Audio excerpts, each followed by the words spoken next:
Okey, Assalamualaikum warahmatullahi wabarakatuh. Selamat pagi, Cik. Waalaikumsalam warahmatullahi Okey, wabarakatuh. jadi soalan pertama saya akan tanya, berapa lamakah Encik berkhidmat sebagai tukang kebun kat sekolah ni?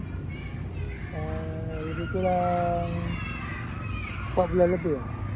Oh, barulah. Masa tu Cikgu besar Cik Ahmad. Berbesar Cikgu Ahmad. Ya, saya. Okey, jadi apakah tugas harian Cik dalam memastikan kawasan sekolah ni sentiasa bersih, kemas dan selamat? Kemas dan selamat. Saya ni sebagai tukang kebun, mana longkang tersumbat kita kami bersihkan. Bagi kita dah tadika buat semen jalan yang baik. Tepi-tepi longkang hadang tu kan kita sapu kita orang. Okey, jadi apakah cabaran yang sering dihadapi dalam menjalankan tugas? Terutamanya bila cuaca tak menentu macam hujan ataupun waktu sekolah yang sibuk.